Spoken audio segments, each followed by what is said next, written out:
কাঁচা কলা রোগীর পথ্য হিসেবে বেশ কার্যকর। প্রতি ১০০ গ্রাম কাঁচা কলায় রয়েছে ৮৩ কিলো ক্যালোরি খাদ্য শক্তি, ১৭.৩ গ্রাম শর্করা, ২.৬ গ্রাম আমিষ, খনিজ লবণ ১ গ্রাম, ০.১৫ মিলিগ্রাম ভিটামিন বি এবং ভিটামিন সি রয়েছে ৪ মিলিগ্রাম। আয়ুর্বেদীয় শাস্ত্র মতে অন্যান্য কলার মতো এর শিকড়, কন্দ, পাতা, ফুল, ফল, থোড় ও বীজ নানা ঔষধি গুণে ভরপুর। আমাশয়ের সমস্যায় কাঁচা কলা আর থানকুনি পাতা বেটে খেলে উপকার পাওয়া যেত। কলার থোড় উচ্চ রক্তচাপ নিয়ন্ত্রণ করে।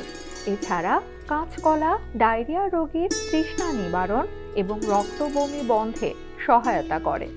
পেটে কৃমি হলে কলা গাছের শিকড়ের রস বয়স ভেদে ৩ থেকে ৪ চা চামচ সকালে খালি পেটে কয়েকদিন খেলে কৃমির উপদ্রব কমে যায়।